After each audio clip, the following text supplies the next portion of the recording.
Vali, Tonali. Bueno, estamos ya intentando pasar de la tesis a la publicación del artículo. Entonces, habíamos visto en la clase anterior que se empieza con las tablas. Entonces, ya habíamos platicado sobre las tablas, ya habíamos hecho unos resúmenes sobre las tablas, y ahora vamos a ir a que cuadren esas tablas a los antecedentes, material y métodos. Entonces, vamos a ver antecedentes y material y métodos. Ivanovich, ¿serías tan amable de enseñarnos cuál era el título de este trabajo? Sí. El título del trabajo es Desempeño de marcadores subrogados de resistencia a la insulina y obesidad para identificar síndrome metabólico en adultos mexicanos. Genial. Entonces estábamos viendo otros marcadores que no fueran los tradicionales para que podamos ver el síndrome metabólico como tal, ¿no? Y entonces ya habíamos visto las tablas, ¿no? Ya las habíamos trabajado, ya no las vamos a ver porque las vimos antes. Nada más haz un poquito más grande esto porque Ale va a chocar, ¿no? No, doctor, no. No, doctor. Sí. Entonces ahí lo hace grandote para que Ale lo vea, ¿no? Otro poquito más. Por mi presbicia. Un clic más para la presbicia. Para la presbicia, gracias. Gracias, Iván. Ok, entonces, ¿quién sí puede leer? ¿Quién está dispuesto a leer? Pato, ¿tú puedes leer o vas manejando? Ale, ¿tú vas manejando? No, si quieres leo yo la primera parte. Va. Dice, antecedentes. El síndrome metabólico, METS, es un conjunto de signos y síntomas que incluyen aumento en la circunferencia abdominal, incremento de glucosa en ayunas, aumento en los niveles de triglicéridos. Bueno. Hola. Lo escucho. Yo sí te escucho, Patricio. Yo también te escucho, Pato, perfectamente bien. Ok. No escucho. ¿No escuchas? Yo sí escucho. Yo también, perfecto. Bueno. Creo que trae problemas, Iván. No escucho. ¿Ahí no me escuchas? Sí te escuchas, perfecto, ¿eh? Sigo entonces. Sigue, Los principales criterios que se consideran para diagnosticar un síndrome metabólico es la del panel 3 para el tratamiento de adultos del Programa Nacional de Educación sobre el Colesterol, ATP3, Federación Internacional de Diabetes, IDF, Asociación Estadounidense del Corazón, Instituto Nacional del Corazón, los pulmones y la sangre, y por la Organización Mundial de la Salud. El síndrome metabólico prevalece altamente en ambos sexos. Los criterios de diagnóstico mejor acoplados en la población mexicana son los criterios del IDF. Buenísimo. Entonces, aquí la lección que habría que tener, Iván, es, tengo un renglón grande y termina en esta cita que la pusiste con Mendeley, ¿verdad, Iván? ¿Sí? ¿Con qué hiciste tus citas? ¿Con Mendeley o con cuál? Creo que no nos escuchas. Iván. Iván tenía los dos descargados, tenía el EndNote y tenía el Mendeley. Tenía los dos. Okay. Pero me acuerdo de eso, pero creo que sí lo hizo con Mendeley, doctor. Ok, bueno, entonces aquí, César, la idea es que tengo este gran concepto, que es un conceptote enorme, del síndrome metabólico hasta la Organización Mundial de la Salud. Tengo este concepto enorme y al final yo le pongo de mi cosecha, que a lo cual se le llama impronta. Entonces, yo termino de poner todo esto y dice, el síndrome metabólico prevalece altamente. Y acuérdense que una forma de escribir un poquito mejor es quitar el altamente, conspicuamente, etcétera, etcétera. Y vean cómo queda sin el altamente. El síndrome metabólico prevalece en ambos sexos. Los criterios de diagnóstico mejor acoplados a la población mexicana son los criterios del IDF. ¿Sí? O podemos poner, el síndrome metabólico tiene alta prevalencia en México y los criterios diagnósticos mejor acoplados son los del IEDF, ¿sí?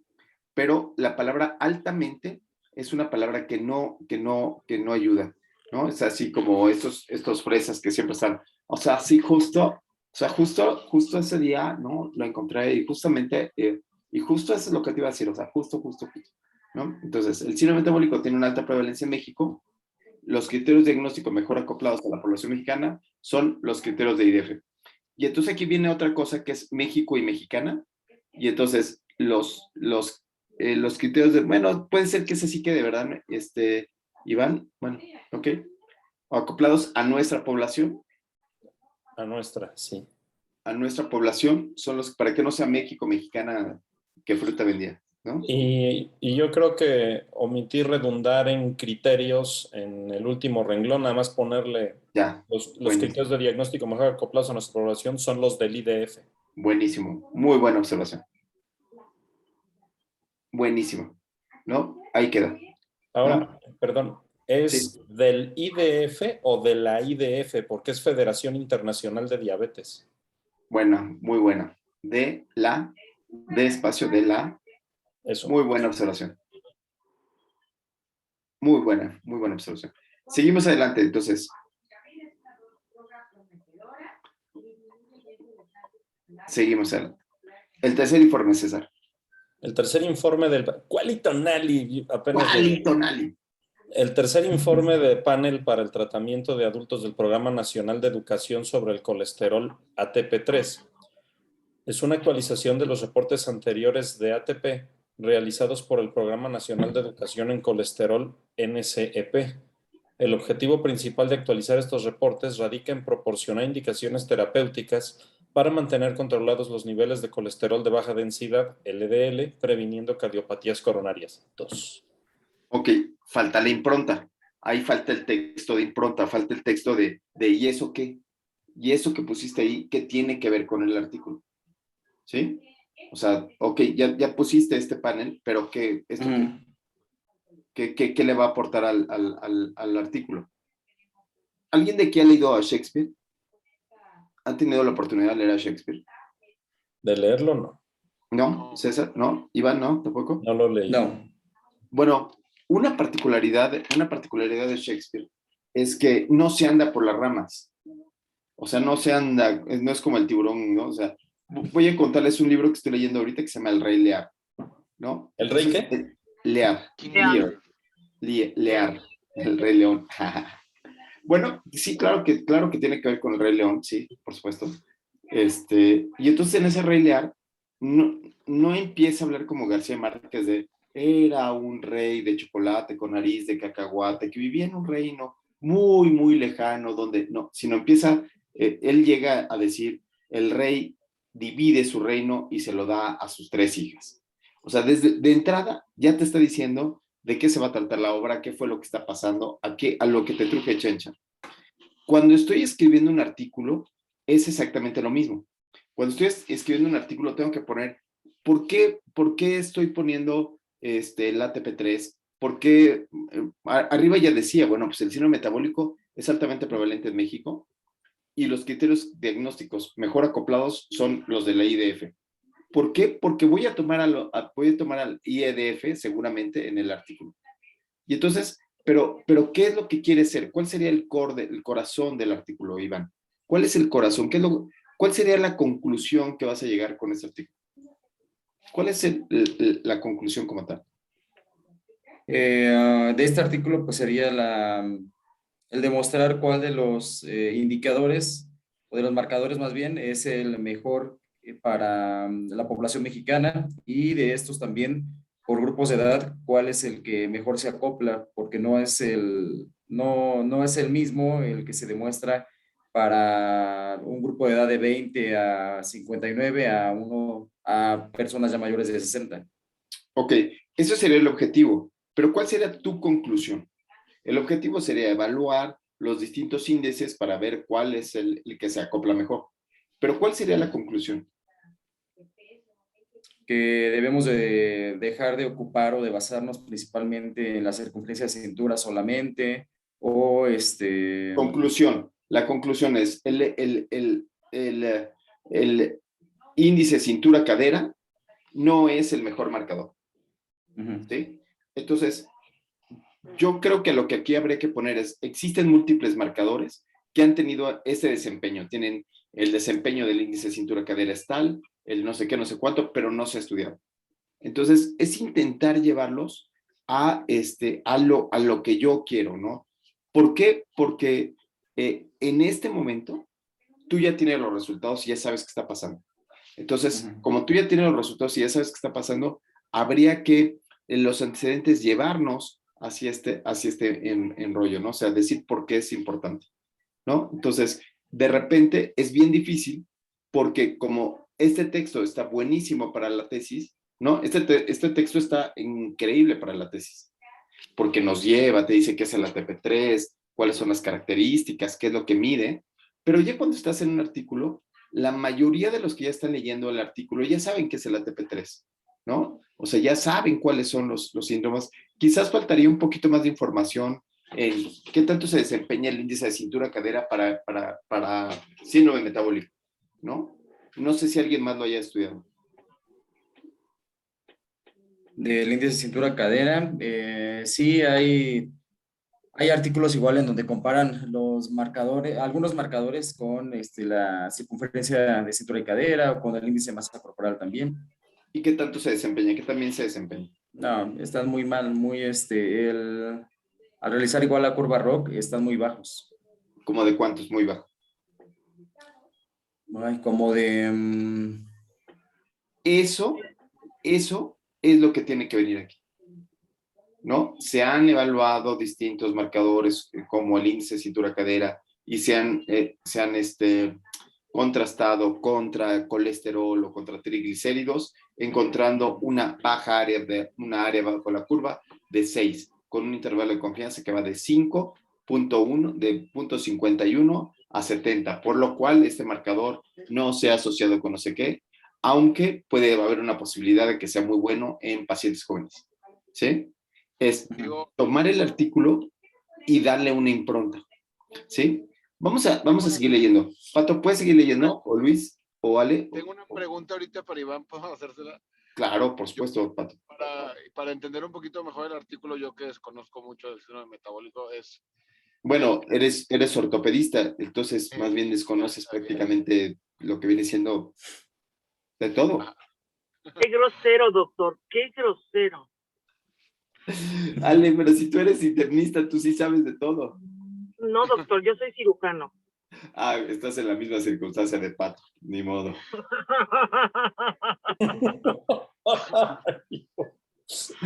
Qué horror, qué horror. Qué horror. ¿Cuándo? ¿Así son todos los pediatras, doctor? ¿Así son todos los pediatras? Así es.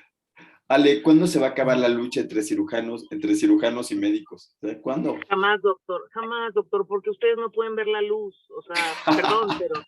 Entre cirujanos y médicos, dice todavía. Nosotros vamos a seguir recetando paracetamol el resto de la vida. Sí, doctor.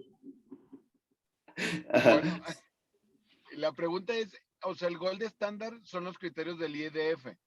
Yo casi no lo oigo. Habla más fuerte, Pato. Sí, lo que preguntó Patricio es, el gold estándar son los criterios del IEDF. Y entonces aquí, o sea, yo para saber cuáles son los criterios del IEDF. ¿Sí, Pato? No. Sí. Ay, ya perdimos. No, yo sí te escucho, Pato. Tú sigue hablando. Yo no lo escucho, lo escucho muy, yo tampoco oigo. Muy lejano. ¿Tú oyes? Far away.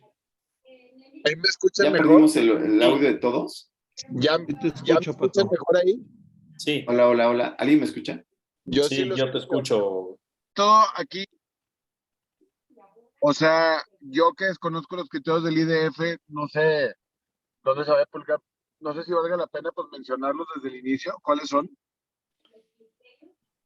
No, habíamos comentado que que eso va en material y métodos para el artículo.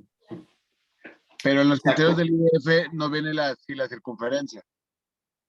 También viene la circunferencia. O sea, vienen incluidos también ahí.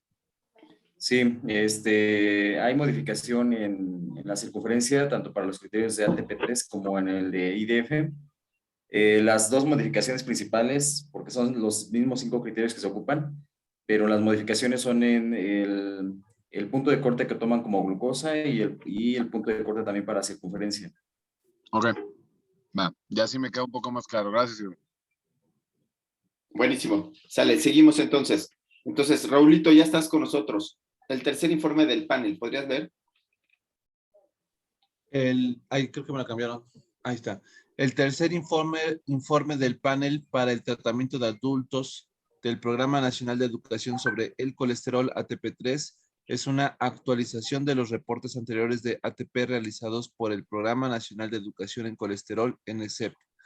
El objetivo principal de actualizar estos reportes radica en proporcionar indicaciones terapéuticas para mantener controlados los niveles de colesterol de baja densidad, LDL, previniendo cardiopatías coronarias.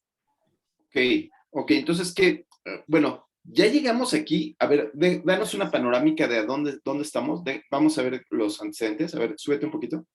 Aquí, bueno, es que aquí yo creo que me lo puse mal porque no era la referencia aquí, porque si no doy a entender que todo es de la referencia, más bien esta parte iba acá, era así, y entonces esta es la parte que yo coloqué. Sí, pero parece que tu artículo 2 es lo máximo en el mundo, ¿eh? O sea, ya lo repetiste varias veces. Ah, bueno, sí está en este y en esta otra cita. Y a ver arriba. Esa es la 1. Para este momento. Es la 1, acá está, es la 1.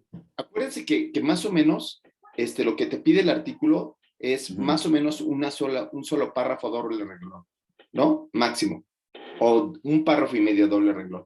Y entonces, en ese párrafo y medio doble renglón, debemos de tener más o menos entre 10 y 15 artículos. 10 y 15 artículos que estén metidos ahí. Y aquí apenas vamos 2 y ya llevamos a la mitad de la hoja. Entonces aquí es donde empezamos a decir, tenemos que contrastar mucho más lo que estamos escribiendo, ¿no? Tenemos que buscar más contraste en todo eso, ¿no? Ahora. ¿Más conciso también, entonces? Más conciso, intentar no ir tan a fondo al IEDF, el panel de control. Por ejemplo, en este dice, el tercer informe del panel está hecho para controlar los niveles de colesterol.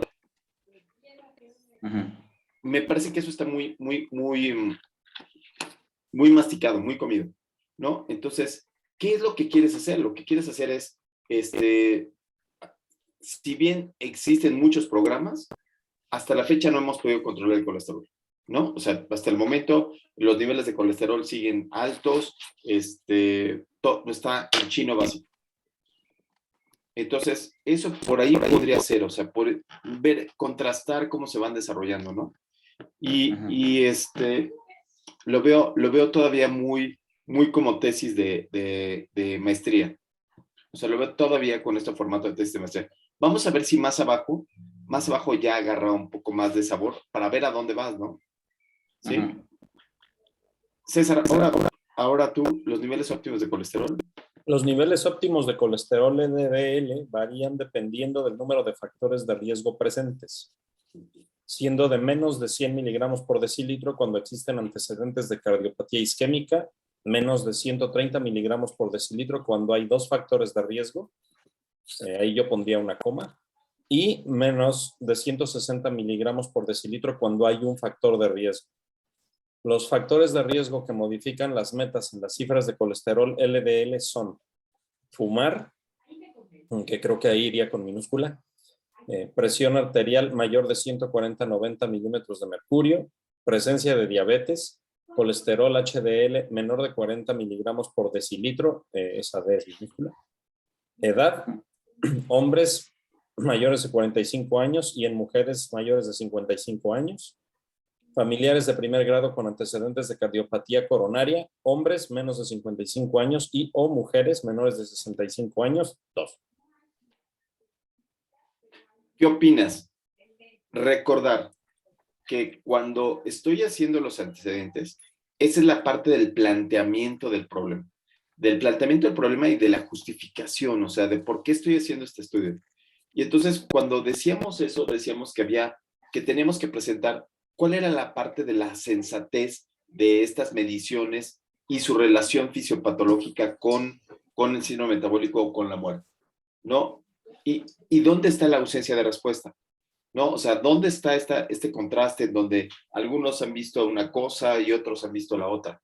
¿No? O sea, ¿dónde está todo este tipo de circunstancias? Y intentar buscar la relevancia clínica en esto que le hemos llamado el acrónimo SARA, ¿no? Y entonces, ¿cómo lo ves, estimado César? ¿Cómo ves estos antecedentes? ¿Ha mencionado algo del acrónimo SARA o no? Pues es que yo creo que, o sea, lo va mencionando, pero no sé si la manera en la que está puesto el texto, ¿cómo decirlo? O sea, si el orden de las ideas sea el correcto, porque estábamos hablando primero del informe para el tratamiento de la ATP3, pero después nos bajamos a la definición de colesterol y, bueno, habría que ver qué sigue porque, o sea, entiendo que con lo que lleva ahorita del texto, empieza en el primer párrafo que leímos describiendo todos los programas o las guías, después las va a definir una por una, pero entre cada una va a definir lo que evalúa cada una. O sea, como que me hago bolas, pues. Ok. Otra vez me podría repetir otra vez el objetivo del estudio. El detectar cuál de los marcadores es el mejor para el diagnóstico de síndrome metabólico. Ok. Entonces, objetivo, evaluar los marcadores para identificar que el bueno, bonito y barato.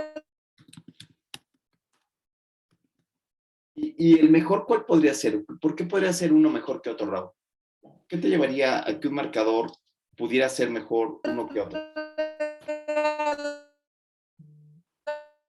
Pues, por ejemplo, uno que fuera más accesible. Ok.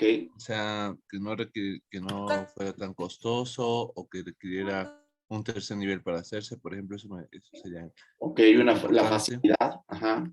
La La facilidad facilidad. en el hecho, ajá. El costo, otro que tuviera a lo mejor mejor rentabilidad diagnóstica. Ok, mejor desempeño diagnóstico. Mejor desempeño diagnóstico. Que fuera... César, Mande. ¿qué te gustaría que tuvieran estos marcadores de síndrome metabólico? ¿Qué es lo que te gustaría a ti? Sobre todo la disponibilidad. La disponibilidad, sobre todo. Ok, entonces estas ideas, Iván, es lo que ayudan a decir hacia dónde debo de ir, ¿no? Entonces existen muchos marcadores de los cuales el desempeño ha sido así.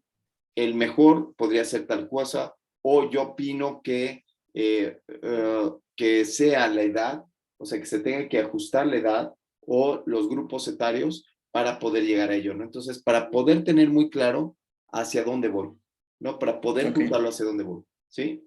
Porque aquí vuelve a quedar, te digo, mucho como si fuera solamente, como si fuera, ¿cómo lo diremos? Escolar o no sé, o sea, como si fueran definiciones de libro, ¿no? Como si fueran unas definiciones muy puntuales. Pero a ver, seguimos adelante.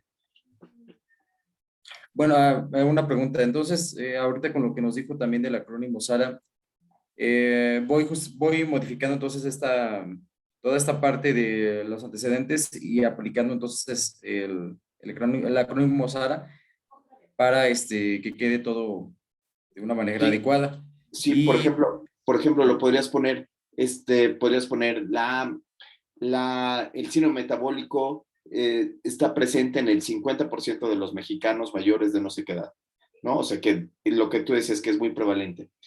Los índices, el reconocer los índices ha sido utilizado por las distintas asociaciones y programas internacionales para evitar las complicaciones, ¿no?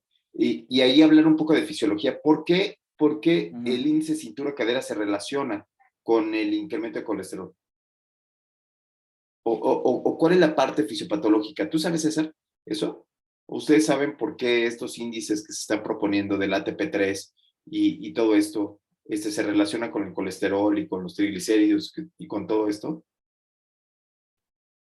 Bueno, se relaciona porque son, o sea, se ha visto que en el síndrome metabólico son como los factores más importantes, pero precisamente algo que sigue generando controversia es por qué hay disparidad entre los de la Federación de Diabetes, la ATP3, los mexicanos, etcétera. Y pues muchos argumentan, por ejemplo, que es el tipo de población en el que se aplican de entrada. No es lo mismo aplicárselo a un mexicano que a un gringo. Eso está buenísimo y debería de venir en fisiopatología. Entonces, tú podrías poner, existen muchas escuelas que han propuesto sus índices. Sin embargo, probablemente el tipo de población o la edad sean lo que den los cambios entre uno y otro. Por lo tanto, tenemos que buscar cuál es el más apropiado. ¿Sí? Ok. Sí. Sí, César, perdón, te interrumpí. No iba a decir nada. Ok, y entonces, en la ausencia de respuesta, ¿qué se pondría, Raúl? Ausencia de respuesta.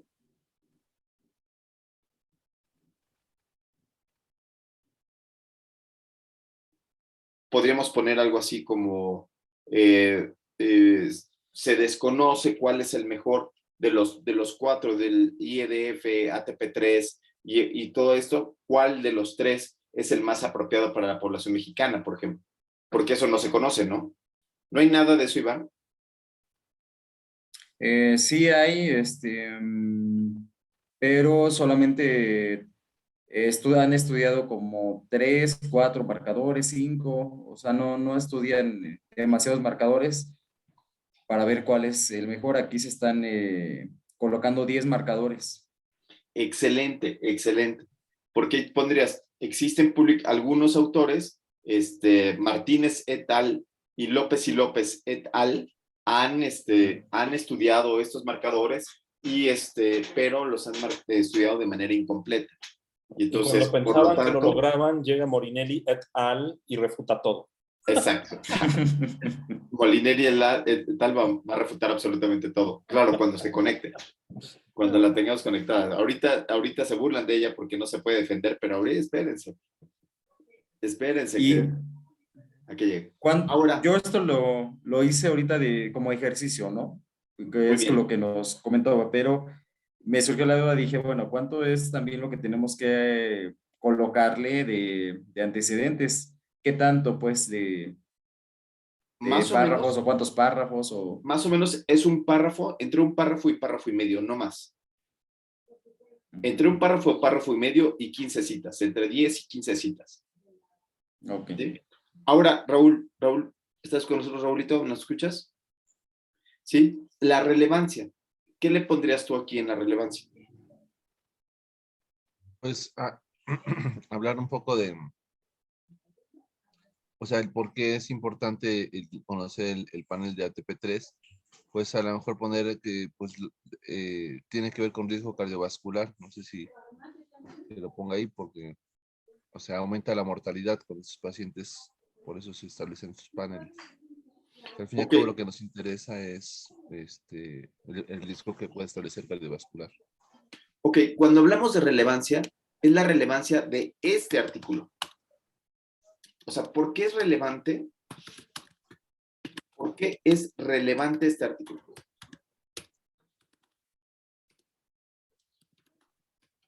O sea, no el ATP3, sino ¿por qué es relevante este artículo? Entonces, aquí ya se decía, no se han hecho estudios completos, no se han incluido todos los marcadores. Yo sí lo voy a hacer, ¿no? Yo sí los voy a incluir. Y la relevancia es, ¿por qué es relevante este artículo? ¿Por qué crees tú, César, que sería relevante este artículo? Pues porque está proponiendo una herramienta que promete ser muy útil y de la cual todavía no disponemos en esta ciudad, en este país. Encontrar el marcador, encontrar el marcador que tenga el mejor desempeño diagnóstico y que sea disponible, ¿no? Entonces, este objetivo que yo tenía aquí, esto es lo que hace la relevancia. Encontrar el mejor marcador, que tenga el mejor desempeño, que sea bueno, bonito y barato, eso va a ser lo más útil para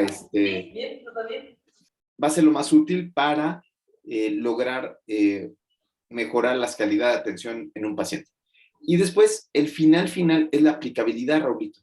¿Qué es eso de la aplicabilidad? Aquí, ¿cuál sería la aplicabilidad como tal? ¿Qué piensas tú? Sería, o sea, ¿cómo se van a beneficiar la población con esto? No. A lo mejor. No, aplicabilidad de los resultados. De los resultados de estos estudios. Pues, o sea, saber nosotros cuál es el que mejor nos va a funcionar para para poder establecer el síndrome metabólico. Perfecto. ¿Y cómo lo pondrías? ¿Cómo lo escribirías? Pondría esta relación, no sé, LDL o este marcador ha demostrado ser eficaz para detectar los pacientes por su alta sensibilidad o su alto valor predictivo positivo, y además resulta ser económico y accesible para la población. Eso serían las conclusiones. Ojo, eso que está diciendo Raúl, ya está diciendo, tiene alta sensibilidad, alta especificidad, predice infarto, es aplicable. Eso ya son las conclusiones. Cuando estoy escribiendo los antecedentes, yo lo que tendría que poner es de encontrar resultados, se podrían aplicar en la práctica clínica, porque estamos en los antecedentes. ¿Se entiende, Iván? O sea, como estoy en los antecedentes, todavía estoy diciendo, no tengo los resultados, como si yo soy el escritor de esta obra, que ya sé en qué va a acabar, ¿sí? Pero tengo que ponerle como un poco de drama. ¿Se entiende esta parte, César? O sea, como los antecedentes a la hora de estar escribiendo un artículo, todos los que escribimos artículos, todos, ya sabemos en qué acabó, ¿no? No es que escribes el artículo ya que acabaste el estudio, ya que acabaste el protocolo. Y entonces, esta parte es como la parte del drama, ¿sí? Vamos a intentar ver qué otra cosa escribiste abajo, Iván. Ok. Sí, aquí está todo. Muevo esto, ¿verdad? Déjame mover. Ahí está. Ok. El síndrome metabólico es una entidad clínica directamente relacionada con enfermedades crónicas no transmitibles, causando aumento en la morbilidad, principalmente en diabetes mellitus tipo 2 y enfermedades cardiovasculares. Ese texto, ese va hasta arriba. Esa es la sensatez de por qué hacerlo. Ese es como tu saque. El síndrome metabólico es muy importante. Se han evaluado no sé qué, no sé cuántos. Y casi siempre aquí en el último renglón se pone, por lo tanto, nuestro objetivo, o sea, por todo lo que dijimos arriba, el objetivo de este estudio es evaluar los marcadores, o fue evaluar los marcadores para identificar el mejor marcador con desempeño y facilidad en el estudio, ¿sí? Entonces, lo que nosotros decimos es que los antecedentes terminan en una circunstancia que yo te puedo decir que sería el tenderle la cama al objetivo. El que la gente diga, claro, pues entonces el objetivo era ese. Claro, pues sí, me queda clarísimo. ¿Sí, César? Sí, pero es que según yo este parrafito de arriba no lo habíamos leído. ¿Ese es el que está inmediatamente después del último que se leyó? No, nos saltamos unos que dicen en el 2015 el IDF. Ok, fue a propósito. Pero de nuevo tienes solamente 3 citas, ¿no? Y se repiten las 3 citas. Entonces aquí yo tendría que decirte que aquí debería de haber por lo menos de 10 a 15 citas, ¿no? Eso sería como la parte de entenderlo. Ok, muy bien. Pero de 10 a 15 para el artículo. De 10 a 15 para los antecedentes. Por eso, para los antecedentes solo del artículo. De 10 a 15 para los antecedentes del artículo. Sí, Ok. Ale. Ya llegué, doctor, perdón a todos. ¿Ya ven? De 10 a Llega 15 Ale solo para et los al. antecedentes. Y escuché todo lo que estaban diciendo, ¿eh? Lo sabemos, no hay Sí. problema. Ok. Ahora sí ya te puedes defender, Ale, porque estos estuvieron hablando mal de ti, pero yo te defendí, Ale. Ajá, sí. Ujú. Yo te aprecio, Entonces, Cintia. como eres cirujana, te defendí. Así, no, Ajá, sí. sí. Muy bien. Entonces, 10 a 15 citas para los antecedentes. Y el resto, que van a ser como 30, 35 citas, es decir, 25 citas, las vamos a poner la podemos poner en material y métodos o lo podemos poner en discusión. Pero vayamos ya a material y métodos, ¿sí? Ale se volvió ahí. Entonces, Raúl, ¿cuál sería la primera parte? Me encanta esto que pongas 2.1. Me encantó. Muy bien, que lo pongas así. Material y método sería 2.1. Muy bien. ¿Cuál sería el saque en un artículo? ¿Te gusta que sea fuentes de datos y población de estudio? ¿O pondrías tipo de estudio? ¿Tú qué pondrías? ¿Tú qué piensas? Raúl. Yo pondría tipo de estudio.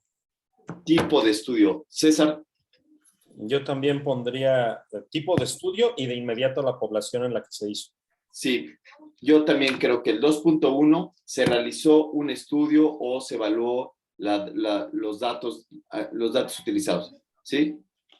Entonces, tipo de estudio es una evaluación secundaria de la ENSANUD, ¿no? Un análisis de la encuesta nacional de salud. Pero bueno, Iván, está bien, ¿eh? Si es tu gusto ponerlo así, está bien, porque igual está ahí metido todo. Vamos a leerlo un poco, Raulito, venga. Material y métodos 2.1. Fuentes de datos y población de estudio. Los datos utilizados en el presente estudio se recopilaron de la Encuesta Nacional de Salud y Nutrición de México 2018 en SANUT, utilizándose un total de 10.575 participantes, 4.534 hombres y 6.041 mujeres. Los criterios de inclusión fueron hombres y mujeres mexicanos mayores de 20 años de edad. Los criterios de exclusión fueron cifras menores de 70 miligramos de cilitro o mayores de 500 miligramos de cilitro de glucosa sérica, cifras mayores de 1.200 miligramos de cilitro de triglicérido sérico y tener una estatura menor de 1.30 metros. Ok. ¿Qué le ves de bueno y qué le ves de malo a este texto? Lo bueno es que dice de dónde se tomaron los datos. Ok, que es lo aquí, malo esta es parte que, del ENSANUD, ¿no? ajá, lo del ENSANUD. Lo malo es que, por ejemplo, puede decir el total de participantes y a lo mejor ya usar como porcentajes, ¿no? O sea, como, por decir, 40% hombres y ya no mencionan mujeres porque se entiende que el resto son mujeres. Y de los criterios de inclusión. ¿No te parece que estos sean resultados? Sí, Es decir, esos son tú tienes resultados. un apartado que es material y métodos y un apartado Sí. distinto que es resultados. Entonces, Sí. muchas veces combinan el apartado de material y métodos con resultados. Incorporamos un total de no sé cuál. Esos son los resultados. Entonces, eso no va ahí, ¿no? Cierto. Entonces, utilizamos la encuesta nacional de salud, no sé qué, no sé cuánto. Punto. Los criterios de inclusión fueron, ¿cuáles fueron los criterios de inclusión? Bueno, hombres mayores de 20 años, etcétera, etcétera. ¿Les gusta que estén ahí los criterios de inclusión? Ale, ¿te gusta así? A mí no, ¿Ya? doctor. ¿No? ¿Por qué no? ¿Qué pondrías al inicio? Lo que pasa es que pensando en la síntesis que tiene que llevar un artículo muy condensado, frases concretas, muy asertivas, y eso se me hace que es demasiada información, no sé. Ok.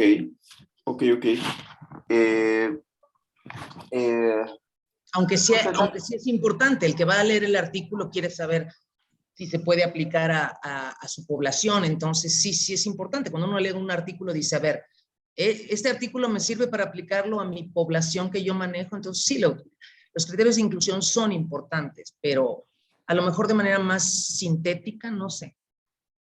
A mí me gusta mucho que tengan los criterios de inclusión, pero como punto y aparte, o sea, que sea muy claro que uno, es la encuesta nacional de salud, de dónde la bajé, entonces es la encuesta nacional de salud que se encuentra en la dirección http no sé qué, no sé cuánto, ¿no? Y la bajé el día fulano de tal, porque como es una bajada de datos, tienes que ser muy estricto en decir cuáles fueron, de dónde los saqué y todas las características para lograrlo.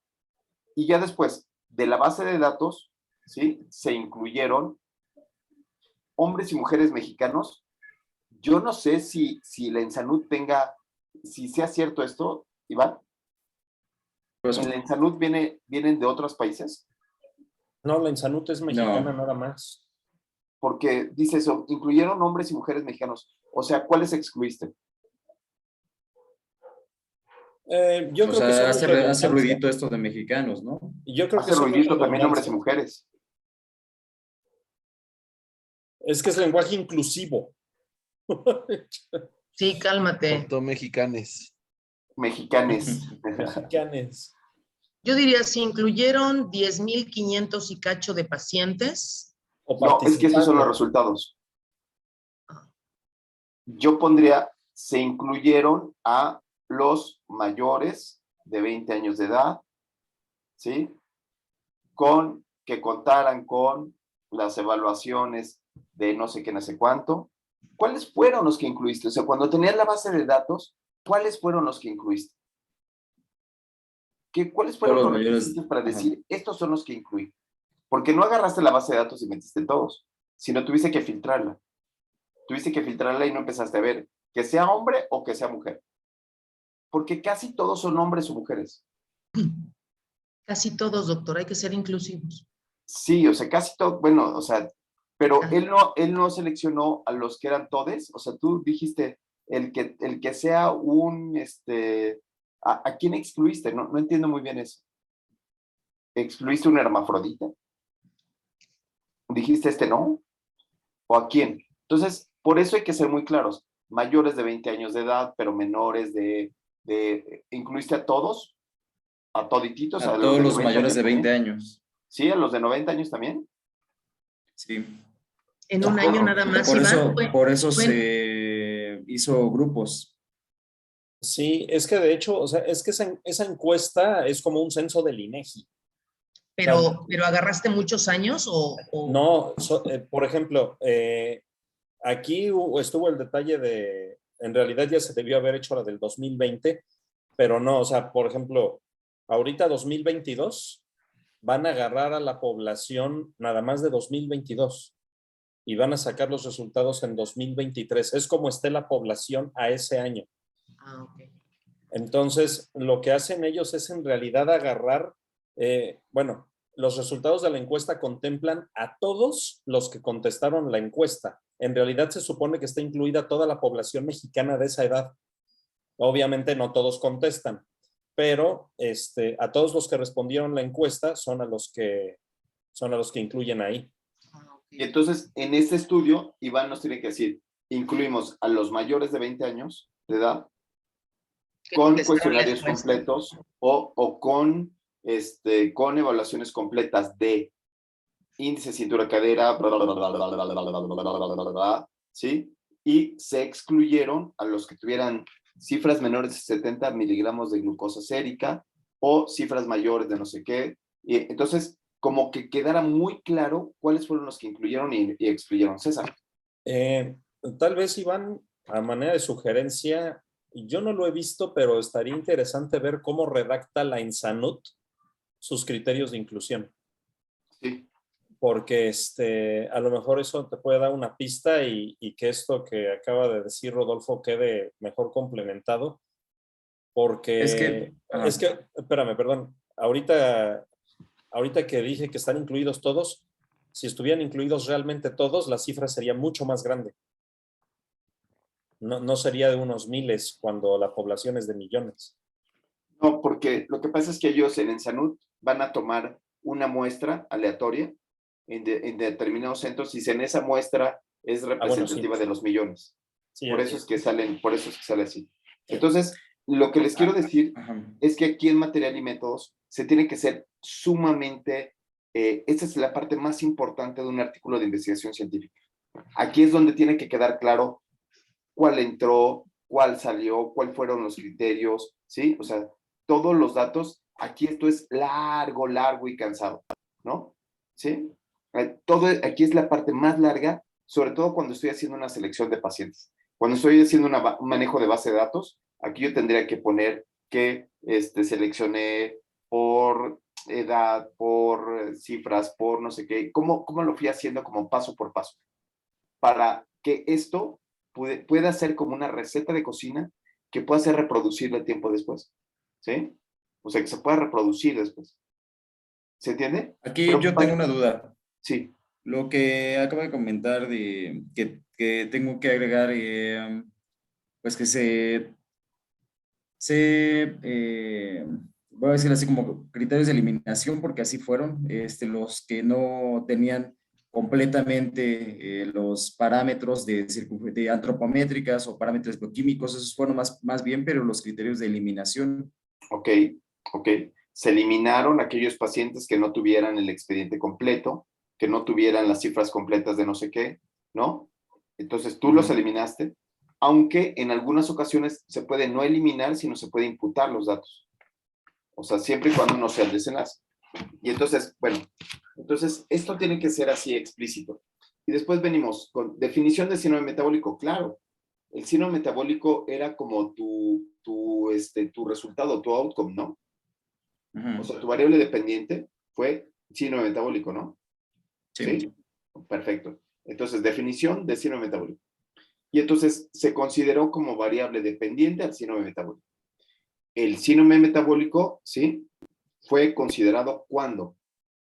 Fíjate cómo cambia que la consideración que tú haces a lo que dice, la presencia del síndrome metabólico fue declarada utilizando los criterios del panel 3.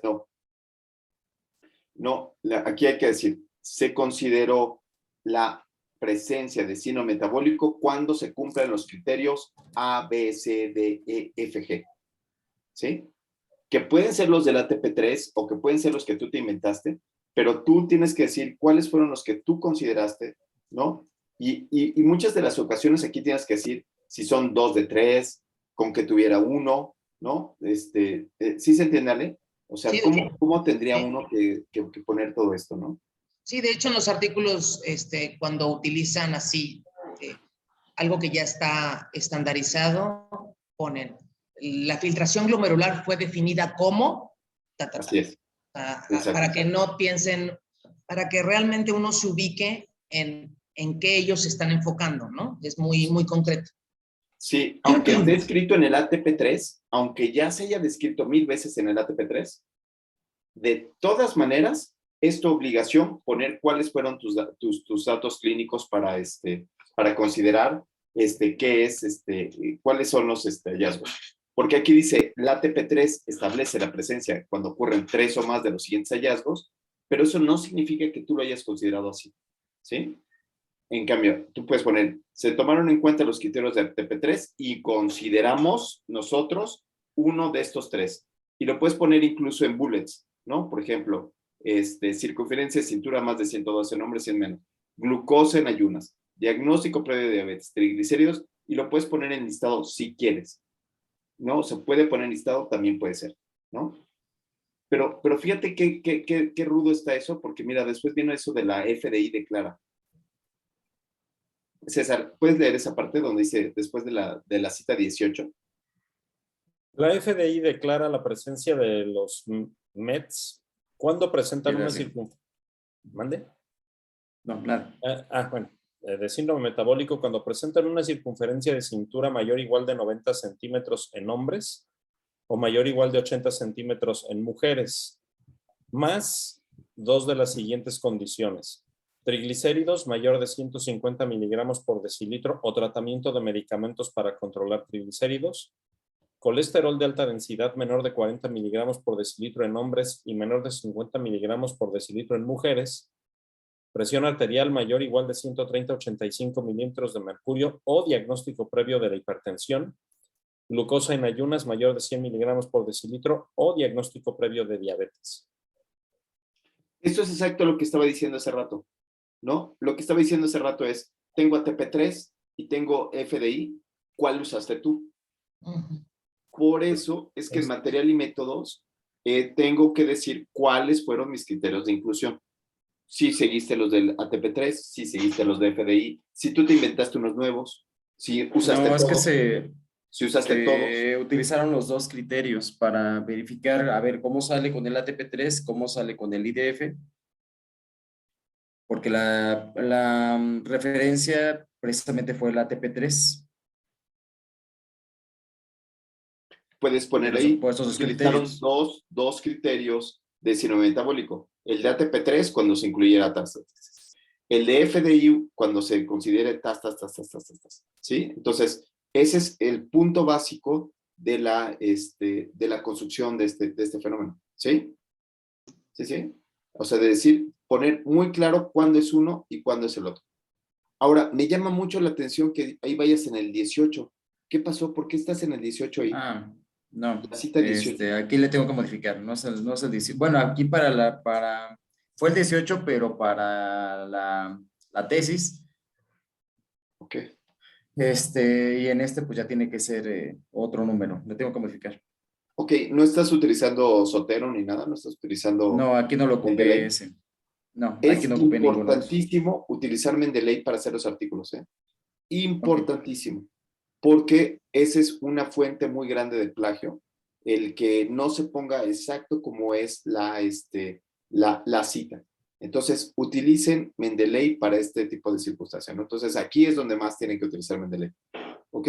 Y entonces, vean ustedes cómo sí se pueden utilizar estas circunstancias y se pueden utilizar las citaciones dentro de material y métodos. Ok, definición de marcadores subrogados. Raulito, ¿puedes leernos? Sí. 2.3, definición de marcadores subrogados. Los marcadores sustitutos de la resistencia a la insulina y la obesidad son SPICE, METS-IR, TGHDL, TIG, LAP, DAI, METS-BF, VAT, APSI y BRI. Se calcularon utilizando las siguientes fórmulas. Okay. Bueno, esas fórmulas. Ok. ¿Qué opinas de este texto? SPICE, METS, TGHDL, TIG, LAP, BAI. ¿Qué opinas? O sea, que hay que... toda abreviatura tiene que especificarse qué significa. Toda abreviatura, así sea de diabetes mellitus, tipo 2, así sea esa que es súper conocida, se tiene que especificar. Y tienes que especificar también por qué estos marcadores subrogados. ¿Qué estos marcadores subrogados qué son? ¿Son variable dependiente? ¿Son variable independiente? ¿Qué es? Viene siendo variable independiente. Independiente, ok. Entonces, intenta poner orden. Arriba venían, incluimos edad, peso, talla, etcétera, etcétera, que eran independientes. Algunos otros marcadores subrogados fueron, para la resistencia a la insulina, se han descrito como el SPICE, que representa no sé qué cosa, y se presentan en las fórmulas abajo. Y entonces aquí puedes estar expresando un poquito más todas las fórmulas que se utilizaron, ¿no? Pero esto que vaya desglosando de los diferentes marcadores, ¿esto iría aquí más bien o iría en antecedentes? Puedes ponerlo en donde tú quieras, lo puedes poner en antecedentes y entonces puedes poner, se han ocupado algunos otros índices como el índice de SPICE que mide no sé qué cosa, el METS y Insulin Resistance que mide la resistencia a la insulina, sin embargo ninguno de ellos ha sido utilizado. Sí, César. Yo he visto que cuando en un artículo se van a incluir múltiples fórmulas, como en este caso, o sea, el texto lo menciona, pero las fórmulas se incluyen en un anexo al final del artículo. Sí, entonces puedes poner las fórmulas se agregarán en el anexo 1. Ale, Ale. Yo tengo entendido, a lo mejor es un error, que cada vez que se presentan unas siglas en un artículo, incluso desde el antecedente, la primera vez que se menciona la sigla, en ese momento se debe de poner entre paréntesis el significado. Entonces, me remito a los antecedentes donde Iván habla de la FD, perdón, se me fue la otra sigla. Creo que ahí debe de mencionar entre paréntesis qué significa, ¿no? La primera vez que se mencionan. Entonces, aquí, ya sea que lo pongan antecedentes o en material y métodos, con tantas siglas, aunque diga que las fórmulas van a ser contenidas en el anexo, aquí es donde tendría que poner entre paréntesis qué significa SPICE, METS y todo eso. Sí, tiene que ponerlo, o lo puede poner en la lista de anexos. En la lista de anexos puede poner, se utilizaron distintos marcadores subrogados que se han utilizado en las distintas fórmulas, como se ven en el anexo 1. Y entonces hay que poner SPICE, METS, no sé qué, no sé Para cuánto. no poner todo lo que significan todas estas siglas. Así es, pero sí debe de quedar claro cuál queda, que tienes que tener un anexo donde vienen las siglas y vienen las fórmulas con que se calcularon. Okay. Y si no fueran tantas... La pregunta del millón, Iván, es, perdóname, si no fueran tantas, ¿vale? Si no fueran tantas, por ejemplo, mencionar la primera vez que se menciona en el texto, sea en qué apartado sea, ¿está bien ahí? Sí.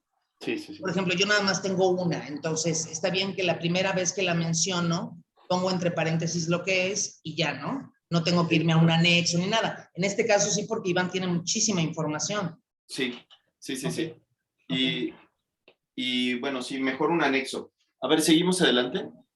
Nada más hasta ahí, nada más tengo las fórmulas.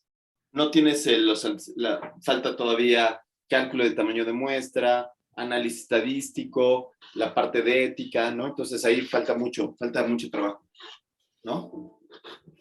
¿Sí? César, ¿tú tienes trabajo? Ajá. ¿Vale? Una pregunta, doctor. Sí.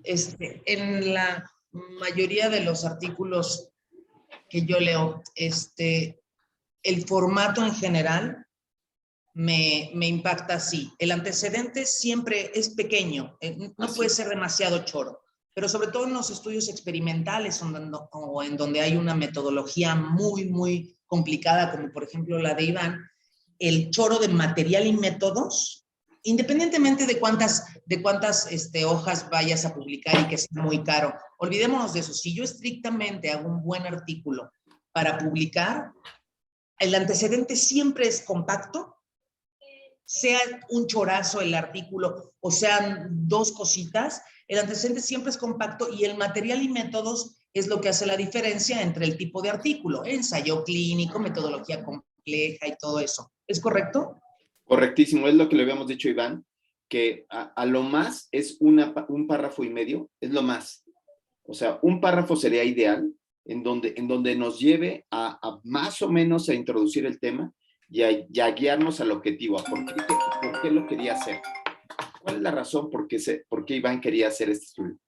Y después, ya en el material y métodos, es donde nos explayamos. Nos explayamos de, por ejemplo, él puede poner en material y métodos, la ENSANUD es la encuesta nacional de salud que se lleva a cabo en México, que toma muestra representativa de no sé qué, no sé cuánto, y está publicada y la sacamos de la zona no sé qué. Ahí sí puede explayarse, ¿no? Se puede explayar, por ejemplo, en el cálculo de tamaño de muestra. El cálculo de tamaño de muestra se hizo con base en tal circunstancia por diferencia de proporciones para contrastar el principal factor, que es el de la IEDF contra no sé qué, no sé cuánto. Entonces, como lo pusimos en la tesis prácticamente, ¿no? O sea, el material y método sí permite esa explayación. Claro, permite explayarte. Sí, permite explayarte lo más que puedas, ¿no?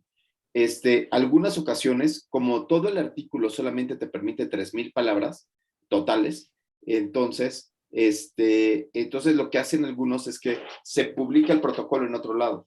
¿Qué es lo que se está haciendo ahorita con la ciencia abierta? La ciencia abierta te dice, publica el protocolo en Clinical Trials, por ejemplo, ¿no? Publicas en Clinical Trials y eso hace que tú dices, el protocolo fue publicado en otro lado y yo pongo nada más la síntesis así, un poquito más sucinta de lo que se está haciendo. pero sí, material y métodos es prácticamente la tesis, son los 2 años que hemos tenido aquí, ¿sí? Listo. Ivanovich, listo. Y, Raulito, ¿tú avanzaste? No, ya no estuve en la clase pasada y no supe que tenemos que hacer lo del artículo. Ok. ¿Tú, César, avanzaste? Yo sí le avancé, pero justo te estaba escribiendo que si me das chance de retirarme. Ok. Me Sí, están claro. llamando. Sí. Yo puedo mostrarlo la semana próxima sin problema. Sí, Ale, ¿tú qué onda? ¿Quieres que avancemos un poquito en lo tuyo? No avancé, doctor. No, es que me reconfiguraron la computadora y tengo... El perro se comió tu tarea. No, doctor, de veras, me la reconfiguraron, por eso aparezco como HP y no como Ale. No tengo Ale. el Sugar Daddy que me pueda comprar la Apple, entonces tuve que invertirle a la HP viejita. Perdón. Ale, no te Dígame. preocupes. En Coppel te pueden dar. Ve a Coppel y sacas Qué maldito. tu tarjeta de guardadito y ahí. Ok, doctor. Sí, bueno, ¿qué les parece si leemos un artículo? Vamos a leer un artículo, ¿sí? Y entonces voy a compartir mi pantalla y vamos a ver cómo está un artículo. ¿Qué les parece ¿Usted tiene Apple, doctor? ¿Mande? ¿Usted tiene Apple? Sí, pero todavía la estoy pagando. O sea, que ser pediatra no deja, ¿o cómo? No, solo ser cirujano. ¿Ve? Le digo, la luz. Sí, la luz, mira, los cirujanos. Todo se opera. Hasta el coronavirus, doctor. Sí, no, hasta las gastroenteritis. Hacemos trasplante de pulmón por COVID. Ajá. ¿Qué tal, Ok. Entonces vamos a buscar aquí un artículo, ¿no? Entonces vamos a ver uno de medicina interna, no, guácala, ¿no? De dermatología. De dermatología. No, fue broma. Este dice efecto de la TAVI versus Ahí. ¿Sí? Sí. Entonces, solamente vamos a ver esta parte de cómo identificamos qué es lo que está haciendo ahora Llama, que me gusta mucho. Entonces, Llama me gusta mucho porque pone, ¿cuál es la pregunta de investigación? Como ya les había dicho, el que escribe un artículo ya sabe qué fue lo que encontró. Nadie escribe un artículo diciendo, ay, primero voy a hacerlo así. No, primero voy a escribir los antecedentes y ya después ya ver qué sale. No. Ya cuando escribes el artículo ya tienes los resultados. Entonces aquí tienes los principales hallazgos y lo que nosotros hablábamos de la aplicabilidad del estudio, lo que era el acrónimo SARA. El acrónimo SARA es ¿qué es lo que te estás preguntando? ¿Cuál es la sensatez de la pregunta que estás teniendo? ¿Cuál sería la ausencia de respuesta? La aplicabilidad, ¿qué fue lo que encontraste? Y cuáles fueron los desenlaces, ¿no? Entonces, eso puede ser interesante. Entonces, perdón, doctor, en meaning, cuando pone ahí meaning, ¿a qué equivaldría en el SARA? Ok, es la aplicabilidad. Ok, ya. ¿Sí? Entonces, ¿qué te parece si lo leemos? Vamos a leer este resumen, ¿no? Tenemos unos minutos, vamos a leer este resumen. Entonces, vamos a pedirle a Ale Molinelli, que estudió en escuela de paga, ¿no? Y habla inglés perfecto, porque fue a la escuela Winnie Pooh. Entonces, egresada, ¿no? De la escuela Winnie Pooh, nos puedes leer Effect of Transcatheter Aortic. ¿Lo quiere en inglés o en español? En español. Ok. Efectos del implante de la válvula aórtica transcatéter contra el reemplazo valvular aórtico quirúrgico sobre todas las causas de mortalidad en pacientes con estenosis aórtica. Raulito, estado basal, maniobra y desenlace. Pacientes que tienen estenosis aórtica, pacientes con estenosis aórtica, la maniobra sería la implantación de la válvula aórtica transcatéter contra el reemplazo valvular aórtico quirúrgico. El desenlace es la mortalidad. Buenísimo. Y entonces, ay, Dios. Y entonces vamos a ver es un ensayo clínico, que estos estudios son muy fáciles de entender. Entonces es uno, o le pongo el implante valvular, la válvula, o lo opero, o lo abro, o le pongo la válvula. ¿Sí? ¿Sí queda claro? ¿Vale? Sí, doctor. Ahora vamos a ver cuál es la pregunta. Vamos En a la ver. TAVI, Sí. en la TAVI,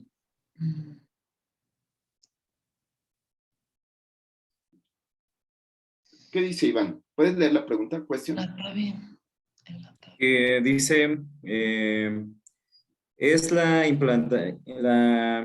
ya. implantación del transcatéter de la válvula aórtica no inferior a Es la TAVI inferior al reemplazo inferior. quirúrgico. Ajá. No Es la TAVI inferior. inferior. No inferior. Este es un estudio de no inferioridad.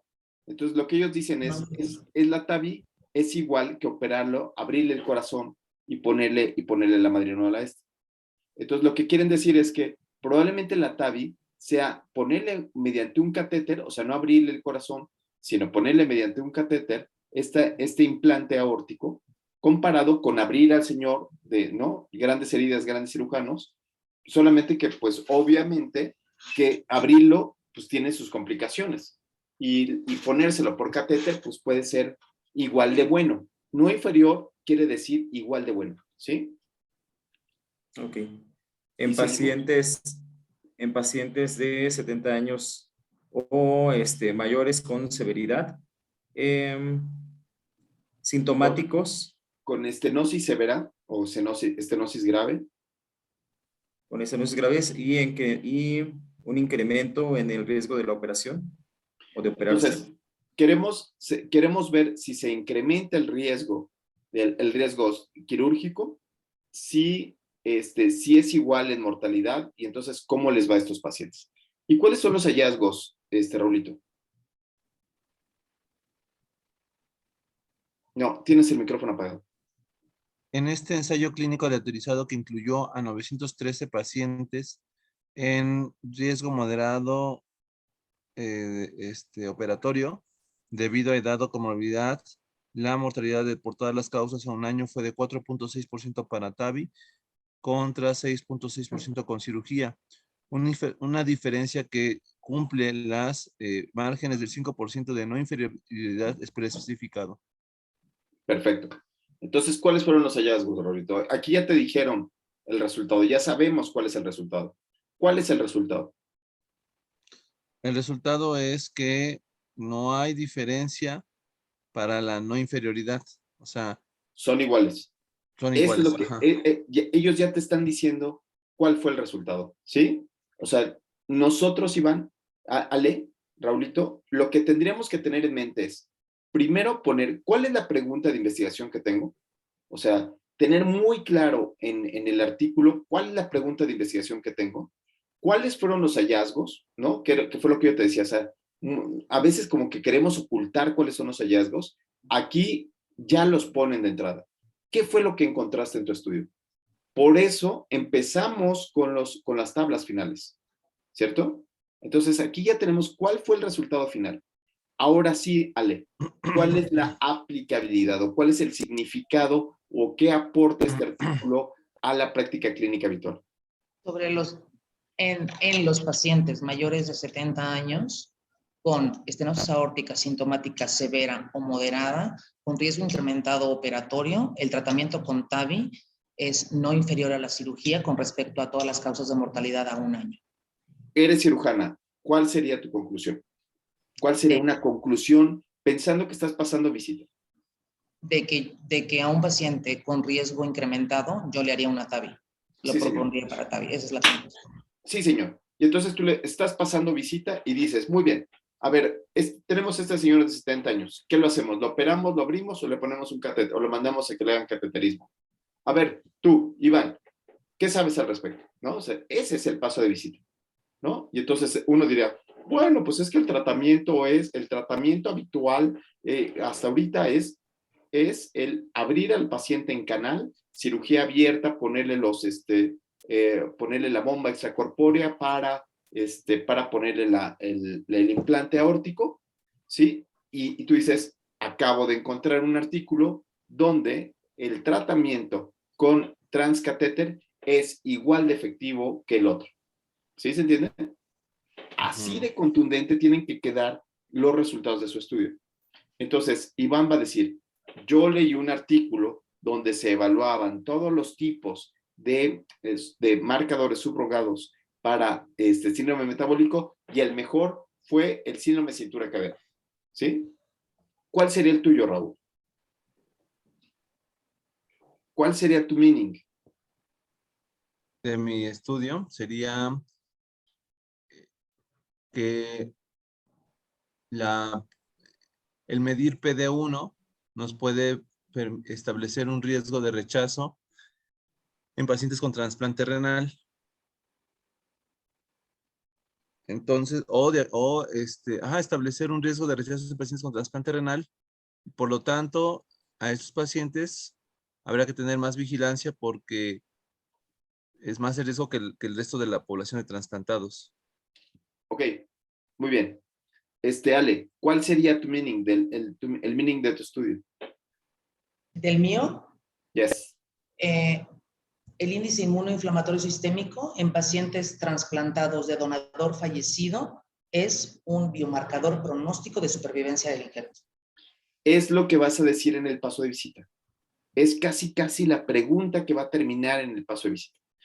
Es el marcador fulano de tal, es el PDL1, es el que es el responsable, es el cintura cadera, el mejor no sé qué, comparado contra los otros, ¿sí? Y entonces, ahora sí nos vamos al abstract. El abstract son 2 renglones que hablan de la importancia de esta madrinola. Pero fíjate cómo intenta olvidar lo que ya había dicho antes. Está como que dándote un poquito de drama. ¿Lo podemos leer otra vez, Iván? Importance.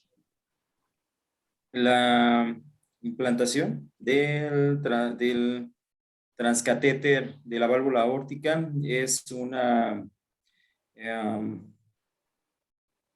alternativa invasiva. Menos invasiva. Menos invasiva, perdón.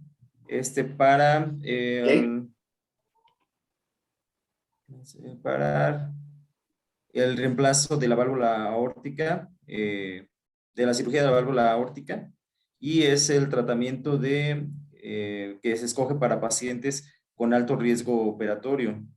El rol del TAVI en pacientes con bajo riesgo es ¿qué es?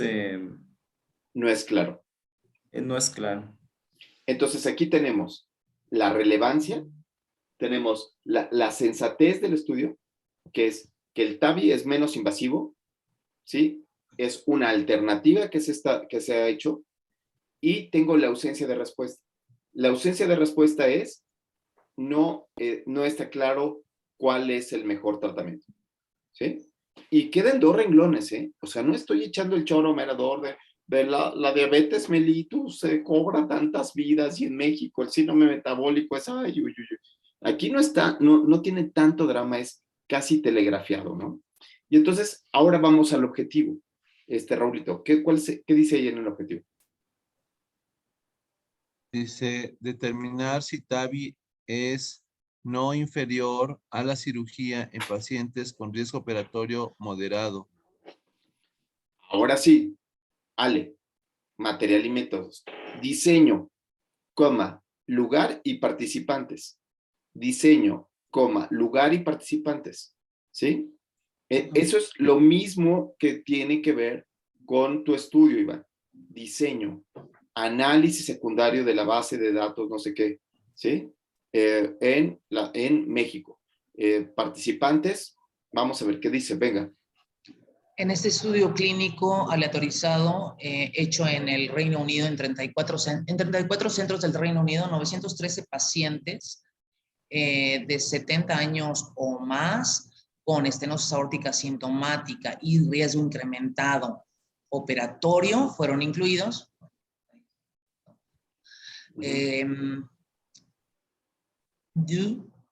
Debido a la edad o comorbilidades fueron incluidos en el estudio de abril del 14 a abril del 18 y tuvieron seguimiento hasta abril del 19. Y ahora eso sería como el estado basal.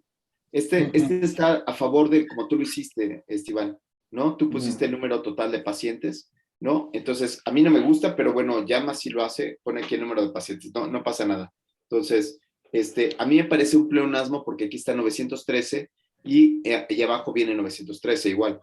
Por eso es que a mí me gusta más que los resultados estén en la parte de resultados. Pero bueno, no pasa nada si lo pones ahí. Ahora vamos a la intervención. Ya tenemos el estado basal y ahora vamos a ver cuáles fueron las intervenciones. ¿Qué sucede igual en tu estudio, Iván? ¿No? Entonces tú tienes cuáles fueron tus pacientes, tu intervención, que en este caso serían, se determinaron los distintos marcadores de tal, ¿sale? Intervención.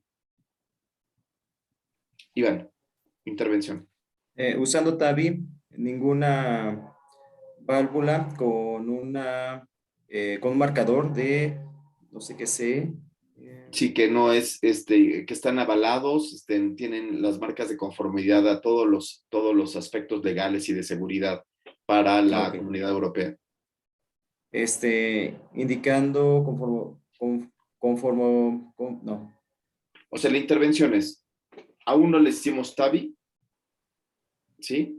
Con cualquier ruta de acceso, o reemplazo aórtico. Entonces, aquí te está dejando muy claro cuáles fueron los grupos, ¿no? Ya tengo uno o el otro, ¿sí? Y ahora vamos a ver los resultados, Iván. Digo, los resultados, Raulito. De los 913 pacientes aleatorizados con No, main outcomes. Apenas vamos en material y métodos, y en material y métodos, fíjense cómo seguimos esta estructura de estado basal, que son los pacientes, las características de los pacientes, cuál fue la intervención, y ahora vamos a los resultados, ¿sí? Ya. Sí, es que como también abajo dice resultados, perdón. Sí, perdón, es que outcomes lo puse como resultados, disculpe. El principal es... ¿Desenlaces? Desenlaces. El desenlace primario fue la mortalidad por todas las causas a un año. La hipótesis primaria fue que TAVI fue no inferior a cirugía, con un margen de no inferioridad de 5% para el límite superior para un lado de la cola del 97.5% en su intervalo de confianza, para una diferencia en la mortalidad absoluta entre los grupos. Hubo 36 desenlaces secundarios, 30 reportados Herein, no sé qué es Herein, incluyendo estancia hospitalaria, sangrados mayores, complicaciones vasculares, alteraciones en la conducción que requirieran implantación de marcapasos o insuficiencia aórtica. Buenísimo. Y entonces, lo que están haciendo aquí en Llama es seguir esta idea que les hemos implantado durante toda la maestría. Estado basal, maniobra y desenlace. Estado basal, maniobra y desenlace. Aquí en el resumen, ¿no? Entonces, yo lo veo muy bonito, yo veo muy bien esta manera de hacerlo, que pudieran copiarle, podríamos copiar este modelo, ¿no? Y ya después vienen los resultados. Vale. Sí. Sobre los 913 pacientes aleatorizados con una edad media de 81 años con intervalo de confianza de 78, 84, bla, bla, bla. ¿Hasta dónde quiere? Hasta el primer año, at 1 year. A un año hubo 21 muertes, 4.6% en el grupo de TAVI y 30 muertes, 6.6% en el grupo quirúrgico, con un ajuste del riesgo absoluto de menos 2.0%. A una cola, ¿no? Cuando es one side es a una cola, ¿no? Entonces ese es un OR, sí. ¿No? Sí. Ese es un OR, ¿no? ¿Sí es OR? Este es risk difference, diferencia absoluta de riesgo. RAR, ok. Ajá. Ok. Que es o sea, entonces aquí está claro, porque dices, uno es 4.6, 4.6 menos 6.6 es igual a menos 2. Bravo. Muy bien, Ale, siendo cirujana, Ya ¿Qué sabes, tal, ¿verdad? eh? Bien. Se me da la matemática, sí, doctor. Sí, una resta de... Sí, Una resta difícil, difícil. Era difícil, reducción absoluta de riesgo es muy difícil, claro. Está cañón. Sí, sí, sí, sí, sí. Gracias por el crédito. Sí, sí. Y entonces aquí te dice que es una P de un solo lado, ¿no? Muy bien. ¿Y después? ¿Mande? Sí, síguele, perdón. De 30 enlaces secundarios preespecificados reportados, 24 mostraron no tener diferencia significativa a un año. La TAVI se asoció de manera significativa con menor estancia hospitalaria post-procedimiento con una media de 3 días, intervalo de confianza de 2 a 5, a un año. Hubo diferencia significativa con menor sangrado después de la TAVI comparado con la cirugía. 7.2 contra 20.2, wow.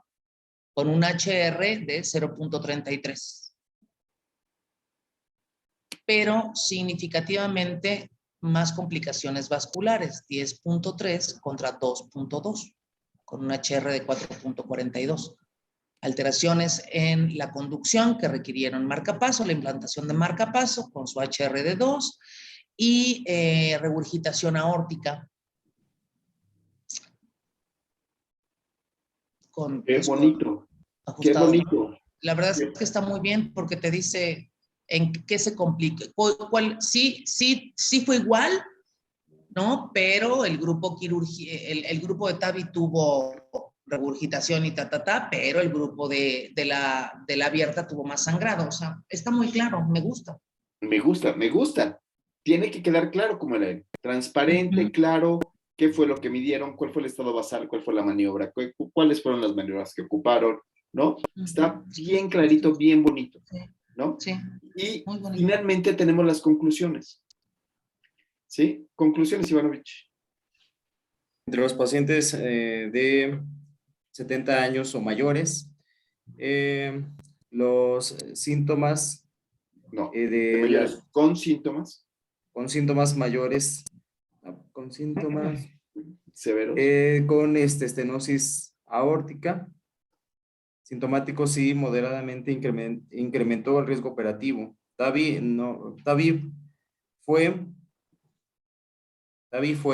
no inferior a la cirugía con respecto a todas las causas de mortalidad a un año. Eso es lo que decimos, esa es la aplicabilidad. Eso es lo que vas a estar pasando. Estás en el paso de visita, que tienes este paciente 70 años con alto riesgo por edad y tiene una estenosis aórtica. Y dice, muy bien, ¿qué vamos a hacer con este paciente? Dice, en un artículo se encontró que el ponerle un catéter es igual de bueno que hacerle la cirugía abierta.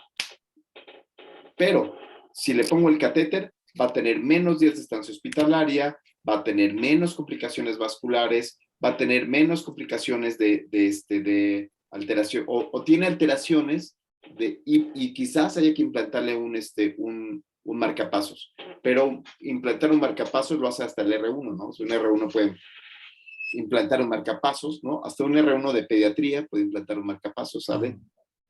Entonces, este es el formato, ¿no? Este es el formato que está padre, ¿no? Entonces... Me gusta mucho, ¿eh? Está padrísimo.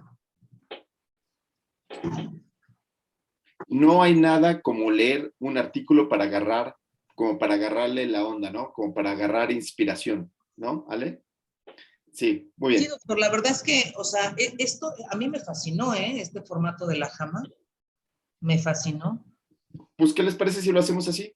¿No? Sigamos este formato para hacer el articulito y ya si nos lo resaltan. A lo mejor a los demás no les gustó. Sí, pero este está muy claro, pero además sigue el estado basal, maniobra y desenlace, que es lo que hemos estado haciendo durante todo el transcurso, ¿no? Y ¿sabe qué? Además me da la impresión de que, además de que obviamente es muy consecuente con lo que, como dice usted, hemos estado aprendiendo durante todos estos 2 años, es mucho más atractivo visualmente para el lector que leer toda una prosa, digo, aunque sea 2 columnas y separado, es muy, muy focus, ¿no? O sea, te vas a lo que vas y si de plano ahí no encuentras si esto te sirve, va, ¿sabes qué? Ya ni lo leo. Entonces, me parece como un triage, ¿no? O sea, me parece muy, no sé.